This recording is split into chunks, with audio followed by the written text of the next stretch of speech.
folks, this is Nate Paulson from Paulson Wealth Management with your April 2015 Educational Economic Update. In this month's video, we'll talk about some of the major economic headlines from last month and give you some insight into what they might mean for you as an investor. Please stay tuned at the end for a required disclosure statement. First quarter earnings season kicked off in April as U.S. firms reported on their performance in the first 3 months of the year. So far, the news is mixed. Out of 280 S&P 500 firms, overall profits were up a respectable 9.1%. However, top-line revenue was flat, and many firms missed their revenue targets. These targets indicate that U.S. firms struggled with weak demand and that earnings came from carefully controlling costs rather than organic growth. The revenue misses were especially stark among firms that depend on global sales. The strong U.S. dollar has hurt conversion rates into dollars and made it more expensive to buy U.S. products.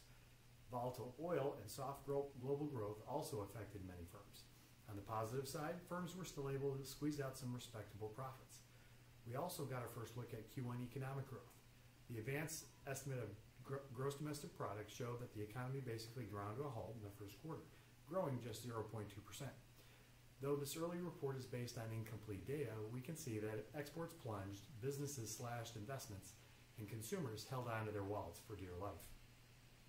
How much of this weakness is still with us in the second quarter? That's the big question economists need to answer for us.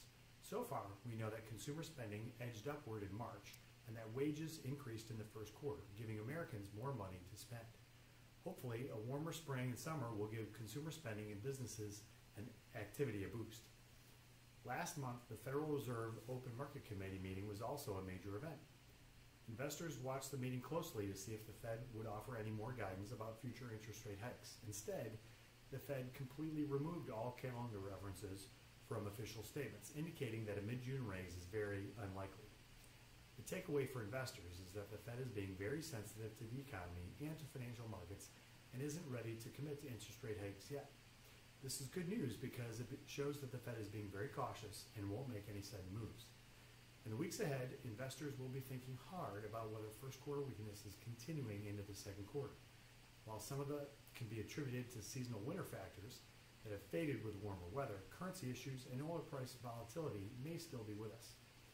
As always, we're keeping a close eye on the economic environment and we'll let you know when circumstances warrant any changes to client strategies. That's it for the April Educational Economic Update. As always, if you have any questions or concerns about what we've discussed, please give our office a call. Again, this is Nate Paulson with Paulson Wealth Management, signing off for the month of April 2015. Please remember that nothing we talk about here is a recommendation. If you'd like to discuss your personal financial situation, please give us a call at 630-517-2950. We'd be happy to speak to you.